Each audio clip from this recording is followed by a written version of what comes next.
ಮಾಜಿ ಶಾಸಕ ಎಂಪಿ ಕುಮಾರಸ್ವಾಮಿ ಮನೆಯ ಜಗಳ ಮತ್ತೆ ಬೀದಿಗೆ ಬಂದಿದೆ. ನಿನ್ನೆ ತಡರಾತ್ರಿ ಕುಮಾರಸ್ವಾಮಿ ಪತ್ನಿ ಸವಿತಾ ಮೇಲೆ ಹಲ್ಲೆ ನಡೆಸಿ ಮನೆಯಿಂದ ಹೊರಹಾಕಿದ್ದಾರೆ. ಬೆಂಗಳೂರಿನ ಎಚ್ಎಸ್ಆರ್ ಲೇಔಟ್ ಮನೆಯಲ್ಲಿ ಈ ಘಟನೆ ನಡೆದಿದ್ದು, ಸವಿತಾ ಮನೆ ಮುಂದೆ ಧರಣಿಯನ್ನ ನಡೆಸಿದ್ದಾರೆ. ಸವಿತಾ ಗಂಡನ ಅನೈತಿಕ ಸಂಬಂಧ ಕುರಿತು ಪ್ರಶ್ನೆ ಎತ್ತಿದ್ದಾರಂತೆ. ಆಗ ಮಾತಿಗೆ ಮಾತು ಬೆಳೆದು ಮಾಜಿ ಶಾಸಕ ಕುಮಾರಸ್ವಾಮಿ ತಮ್ಮನ್ನ ಹೊರಹಾಕಿದ್ದಾರೆ ಅನ್ನೋದು ಸವಿತಾ ಅವರ ಆರೋಪ. ಇದನ್ನು ವಿರೋಧಿಸಿ ಸವಿತಾ ರಾತ್ರಿ ಇಡೀ ಮನೆ ಮುಂದೆ ಧರಣಿ ನಡೆಸಿದ್ದಾರೆ. ಇನ್ನು ಈ ಹಿಂದೆ ಕೂಡ ವಿಧಾನಸೌಧದ ಶಾಸಕರ ಭವನದ ಬಳಿ ಇವರ ಜಗಳ ಬೀದಿಗೆ ಬಂದು ಕುಮಾರಸ್ವಾಮಿ ಸವಿತಾ ಮೇಲೆ ಹಿಗ್ಗಾಮುಗ್ಗಾ ಥಳಿಸಿದ್ರು. ನಂತರ ಈ ಪ್ರಕರಣ ಪೊಲೀಸ್ ಆಯುಕ್ತರ ಕಚೇರಿ ತನಕ ಹೋಗಿ ಮಧ್ಯಸ್ಥಿಕಾ ಕೇಂದ್ರದಲ್ಲಿ ಗಂಡ ಹೆಂಡತಿ ಒಂದಾಗಿದ್ರು.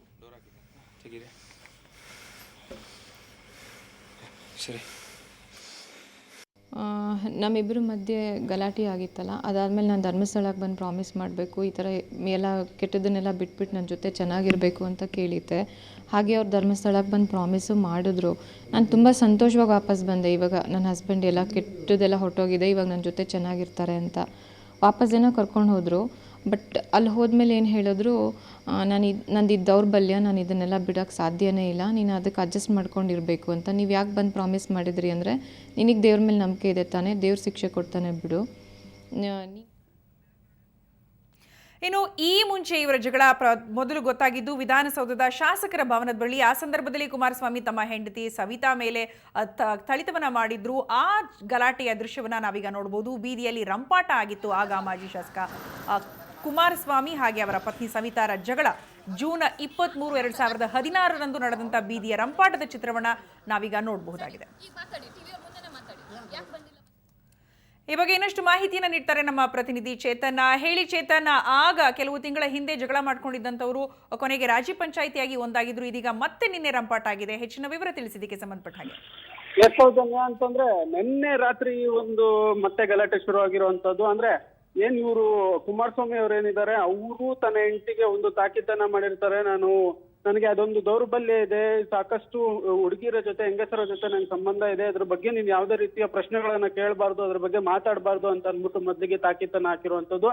ಆದ್ರೆ ಇಲ್ಲ, ಅದನ್ನ ಬಿಡ್ಬೇಕು ಅಂತ ಅನ್ಬಿಟ್ಟು ಸವಿತಾ ಅವರು ಸಹ ಒಂದು ಜಗಳವನ್ನ ಮುಂದುವರಿಸಿರ್ತಾರೆ. ಹೀಗಾಗಿ ನಿನ್ನೆ ಅವರು ಏನು ಊರಿಂದ ಹೋಗಿ ಬಂದಿರ್ತಾರೆ, ಬಂದಂತ ಸಂದರ್ಭದಲ್ಲಿ ಇವರನ್ನ ಹೊರಗೆ ಹಾಕಿರುವಂತದ್ದು, ಮನೆಯನ್ನ ಲಾಕ್ ಮಾಡ್ಕೊಂಡಿರೋದು, ಮತ್ತೆ ಇವರು ಲಗೇಜ್ಗಳೇನಿದೆ ಅದನ್ನೆಲ್ಲವನ್ನೂ ಸಹ ಆಚೆ ಇಟ್ಟು ಲಾಕ್ ಮಾಡ್ಕೊಂಡಿರುವಂತದ್ದು. ಇನ್ನು ರಾತ್ರಿ ಇಡೀ ಆ ಮನೆ ಎಚ್ಎಸ್ಆರ್ ಲೇಔಟ್ ನ ಮನೆ ಏನಿದೆ, ಆ ಮನೆಯ ಬಳಿ ಸವಿತಾ ಅವರು ಒಂದು ಧರಣಿಯನ್ನು ಸಹ ಒಂದು ನಡೆಸಿರುವಂತದ್ದು ಸೌಜನ್ಯ. ಇದಲ್ದಿರ ಈ ಹಿಂದೆಯೂ ಸಾಕಷ್ಟು ಬಾರಿ ಅಂದ್ರೆ ಇದೇ ರೀತಿ ಏನು ಶಾಸಕರ ಭವನದಲ್ಲಿ ಒಂದು ಇಬ್ರು ಮಧ್ಯೆ ಗಲಾಟೆ ಆಗಿತ್ತು.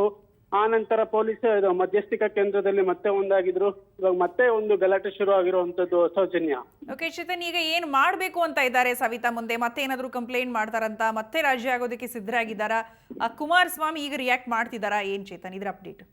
ಎಸ್ ಸೌಜನ್ಯ, ಇನ್ನೂ ಸಹ ಕುಮಾರಸ್ವಾಮಿ ಅವರು ಯಾವುದೇ ರೀತಿಯ ರಿಯಾಕ್ಷನ್ ಅನ್ನ ಕೊಟ್ಟಿಲ್ಲ. ಆದ್ರೆ ಇವರು ಸವಿತಾ ಅವ್ರು ಹೇಳೋ ಪ್ರಕಾರ ಅವರು ಅಂದ್ರೆ ಇನ್ನೂ ಯಾವುದೇ ರೀತಿ ಕಂಪ್ಲೇಂಟ್ ಕೊಡ್ಬೇಕೋ ಬೇಡವೋ ಅನ್ನೋದ್ರ ಬಗ್ಗೆ ಯಾವುದೇ ರೀತಿಯ ನಿರ್ಧಾರವನ್ನ ತೆಗೆದುಕೊಂಡಿಲ್ಲ. ಆನಂತರ ಇನ್ನೂ ಸ್ವಲ್ಪ ದಿನ ಮಾತಾಡ್ತೀನಿ, ಅವ್ರು ಒಪ್ಕೊಳ್ಳೇಬೇಕು, ಅವ್ರು ಮೊದ್ಲಿನಂತೆ ನನ್ನ ಜೊತೆ ಇರ್ಲೇಬೇಕು ಅನ್ನೋ ಒಂದು ಮಾತನ್ನ ಹೇಳ್ತಾ ಇದ್ದಾರೆ.